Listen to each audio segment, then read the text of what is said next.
Ron DeSantis bows out of presidential race. 12 illegal guns seized in Clarendon, while serial contract killer gets cut down by the police. This is Undiluted News. Mikey Bones reporting.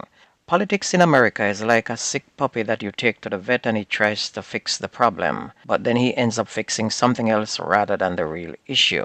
Yesterday we got the news that Florida's governor, who was running for the presidential nomination and who said that Donald Trump was unfit to become president, suddenly announced that he had ended his bid to become the nominee. Now here is the kicker. He also announced that he is endorsing Donald Trump, the same man whom he said is not fit to become president and the same man who cursed him into oblivion last year. He's now tossing his support behind a man known to be a supporter for the most racist views, currently in court today after being found guilty and liable for sexual assault and later defamation charges, twice impeached, and have 91 indicted charges to face later this year. This now leaves Nikki Haley and Donald Trump to battle it out. Now here is the other kicker. Ron DeSantis would not endorse Nikki Haley, even though he knows Trump hates him. Could it be because Nikki Haley is of Indian descent, or does he think he will be number 2 vice president nominee? According to the earthquake unit at the University of the West Indies in Mona, 2 mild earthquakes shook eastern Jamaica on Friday night and early Saturday morning. The first, with a magnitude of 3.6, hit about 10:15 p.m. on Friday. The epicenter was about 13 kilometers north of Yellas near St. Thomas. Then a tremor of magnitude 3.5 centered around 13 kilometers north of Yellas was recorded and felt at 12:49 on Saturday. The quake were reportedly felt in St. Thomas, Kingston, and St. Andrew. Meanwhile, Prime Minister Andrew Holness has pledged significant infrastructural improvement in the western parish of Hanover. Mr. Holness, who visited the parish on Friday for multiple engagements, including market visits, attempted to reassure the residents that Hanover was on his development radar. He stated that bypass highways are now planned for the towns of Hopewell and Lucy. Furthermore, Mr. Holness mentioned potential plans for Negril, Westmoreland, which he said had spread into Hanover.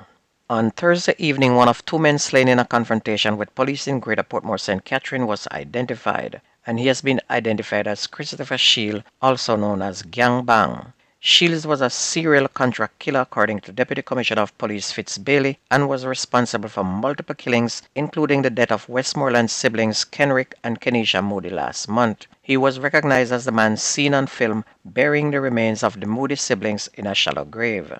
He was also accused of robbing and murdering Romy Taylor, a 24-year-old cab driver in Westmoreland. Shield and his associate were also implicated in a multi-million-dollar theft in Westmoreland in November of last year, according to DCP Bailey. The Junction Police seized 68 rounds of ammunition during an operation in Comapen District in Junction in St. Elizabeth on Friday. Reports are that about 2:10 p.m., lawmen conducted a search of the area when the ammunition was found in bushes. No one was arrested in relation to that seizure. The Police High Command has now launched a top-level probe into the seizure of 12 firearms during a search on an unlicensed security business at Clarendon Denby Showground. The incident happened at 12:30 on Thursday on Waterman Street in Hayes in Clarendon. According to reports, a police crew was performing a flag march in the vicinity when they directed a white Toyota Probox motorcar to stop. The officers surrounded the vehicle and ordered the 2 passengers to exit. And during the search, a pistol was discovered on the floor beneath the front passenger seat. And one of the males, a security guard, claimed ownership of the firearm but maintained that it was a BB gun used for business reasons. Both men were then questioned. This prompted a raid on the unregistered security company headquarters at Denby Showground on Friday, during which 12 guns were recovered, including 5 .303 rifles and 7.22 rifles. And during the raid, police confiscated 13 replica firearms. The company's operator was also arrested. Superintendent Carlos Russell, head of Clarendon Police, stated that the unregistered firm has been operating unlawfully in the parish and may have been involved in cadet training. He also advised businesses to check that the security organizations they use are licensed and following the rule of law.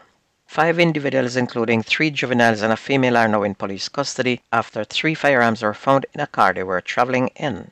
According to the Old Harbor Police, explosions were heard shortly after 3 a.m. on Sunday morning. Responding to the gunfire, the police then mounted a roadblock in the area and the car was stopped and searched. 3 firearms along with a magazine fitted with ammunition were reportedly discovered in the vehicle. The identities of those arrested have not yet been released. A 34-year-old female security guard was shot and killed early Saturday night in an apparent home invasion. Police said the victim, Jody Buchanan, was alone at a two-bedroom home she shared with her father when a lone masked gunman reportedly entered the house through a back door. The gunman allegedly opened fire at Buchanan, killing her on the spot before making his escape. The police were then called and the deceased was reportedly found lying on her back in her bed with several gunshot wounds to her upper body, and no motive for the killing has been established. A man was found with his throat slashed on Saturday near Rocky Point in Clarendon as well. Residents reported hearing a loud ruckus at a Bubba Vibes pub about 11:50 p.m., prompting police to respond. A man identified as Aubrey Robertson was found near the establishment's door with his throat cut. The man's gray Toyota was parked a few meters away from the scene, and Saturday's tragedy marked the parish's first homicide since the beginning of the year. On to sports, we start with cricket. West Indies suffered a 10-wicket defeat against Australia on Friday before lunch on the third day of the first test at Adelaide Oval. Australia dismissed the West Indies for 120 in the 13th over of the day, leaving the home side only 26 runs to win. The second and final test between the teams will begin on January 25th in Brisbane, a day-night match at the Gabba.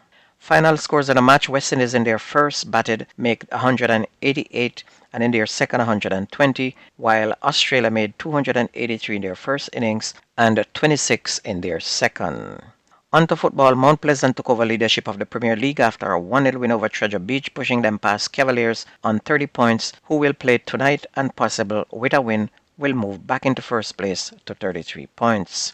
Portmore jump into second with a 2-0 beating of Limehall to move to 31 points. And in other games, Harbourview and Vere United played to a 0-0 draw, while Humble Lions and Dunbeholden also played to a 0-0 draw. And don't forget that the best news and sports takes place on this station. If you ever miss the news on this radio station, please go to YouTube, type in Jamaican Undiluted News, listen, like, share, and subscribe to keep it going. That's going to be news and sports on your favorite radio station. My name is Mikey Bones. I gone.